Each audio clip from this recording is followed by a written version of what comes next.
It's your boy Call of Duty Mario. We're repping some World War II Call of Duty fam, and I want to let you know I found this awesome website.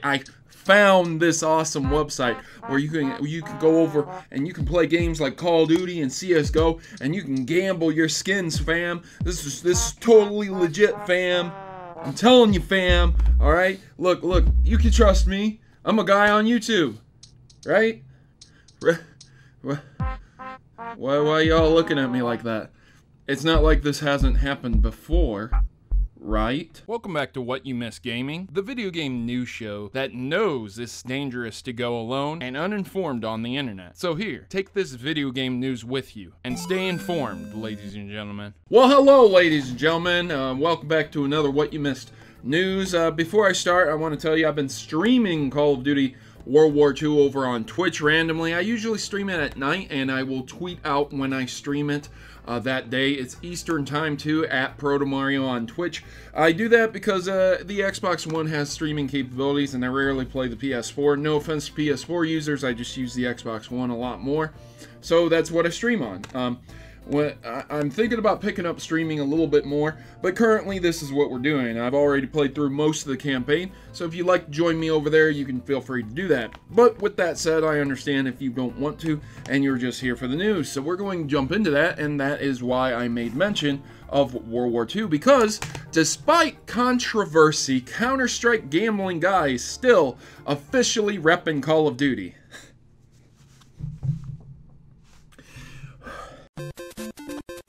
Every single episode, like at least once a week, I have a mental breakdown over how ridiculously stupid a story can be. Because either the story itself is ridiculous or what's happened is ridiculous. Trevor T.M. Martin, you guys remember him? There's big videos out there exposing this guy on gambling. This guy is a complete and total scumbag, and bypassed a lot of FTC regulations by aggressively promoting Counter-Strike skin gambling websites, as this article also says. So me and this article, we're on the same page. Folks, this guy is seriously still repping Call of Duty. I don't understand it. Look, there's a picture on him on Twitter of him having a helmet signed by the dev team. At the risk of sounding extremely jealous, Call of Duty devs, I will promote your game. Do you see this? There are some things with this game that are quite ridiculous, okay? But overall, it is a competent and good game. There are some downsides to it. There's no questioning that. I'm not calling it a 10, a masterpiece, but I would happily rep your game.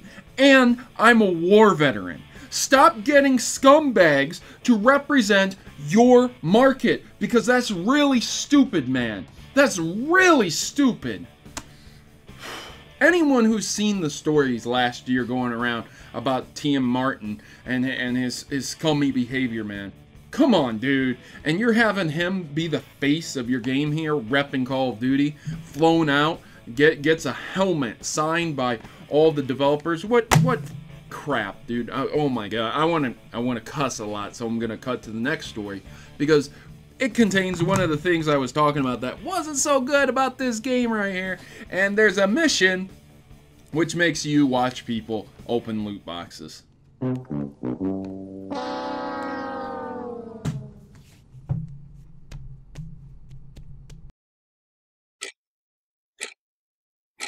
Two mental breakdowns in one video. Woo!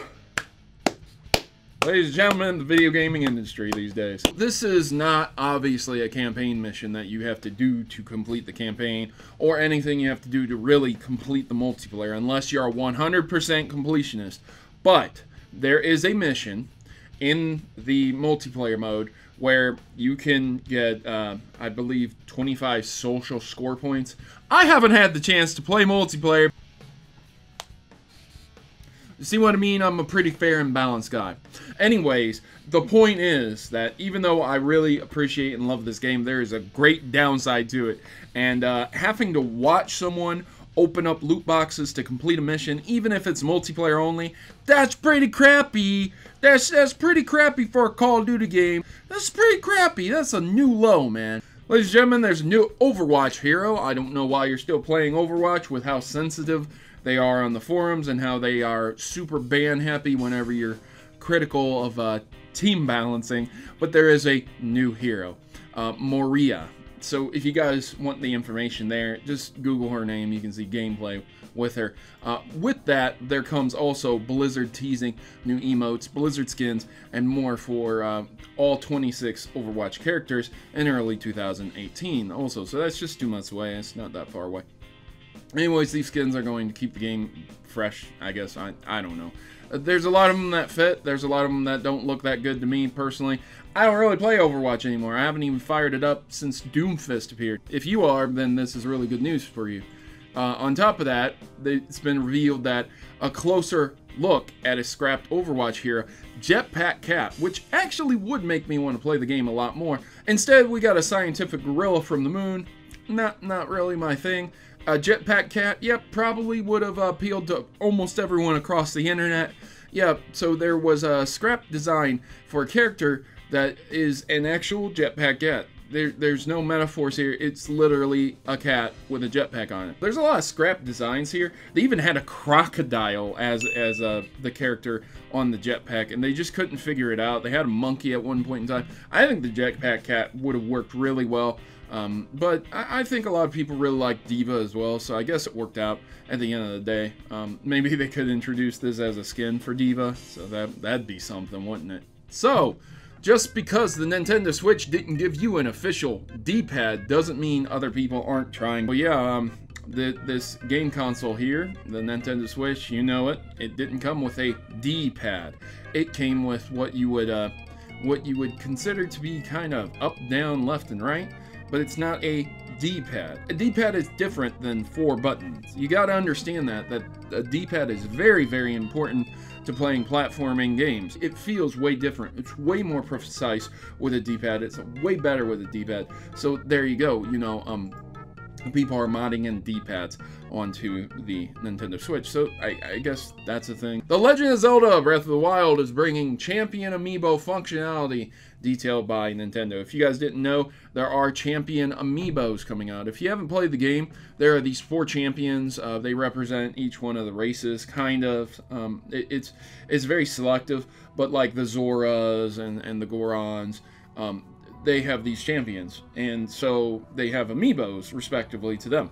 Now, I said that I think these are the least like amiibo kind of characters.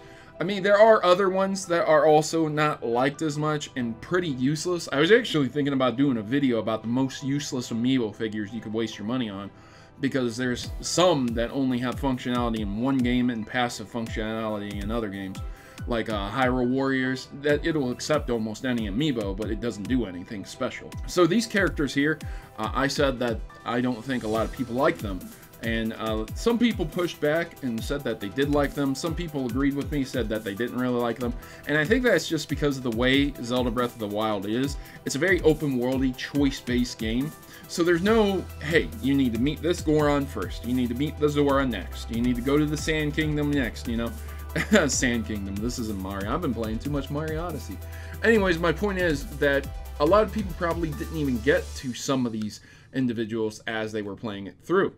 Because it's an open world game, you could choose to fight Ganon at any time. Your fight will be a lot easier if you rescue these 4 heroes, but you can go ahead and fight them anytime you want. So my point is, a good chunk of people probably didn't finish the game and didn't see all of them, and some that did finish the game probably didn't even go and rescue these guys because they thought it was too much of a chore. I could be completely wrong in this, and you can comment down in the section below if I am, and I would really appreciate feedback on this so that I get a better understanding. Do you like the champions? Would you buy these amiibos? Let me know your thoughts and opinions in the section below. Cuphead developers talk cut bosses and what's in the cups. So I'm not going to talk about the bosses. They said that they always emphasized the boss battles, even in early development.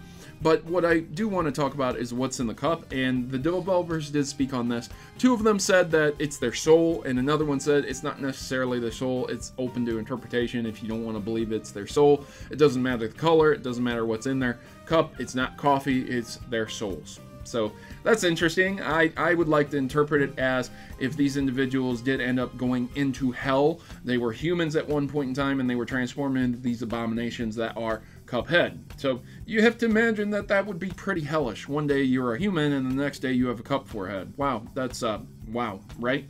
So pretty crazy. I like that interpretation and I'm gonna stick with it. Amiibos let you cheat like hell in Super Mario Odyssey.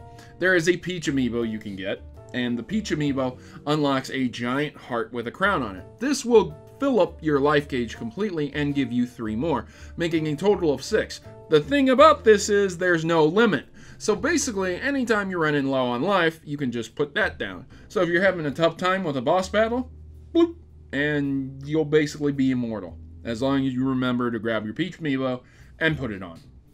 So I guess that's a problem. I don't know. Some people would probably find it a problem. I kind of find it a problem, but at the same time, it's only a temptation. So if you can resist the temptation, I played through the entire game without even touching the amiibo besides costumes, so not a big deal for me personally. Niantic has bought and acquired Evertoon developers to add social media functionality to Pokemon Go and other apps, whatever other apps means, but everyone cares about Pokemon Go. If anyone cares about this story, it would probably be in regards to Pokemon Go. So this is, you guys know that Pokemon Go has very limited functionality. Most applications these days can be tied in with Twitter, Facebook, maybe even Google. Pokemon Go has it tied in with Google. You can, because, Android game, stuff like that.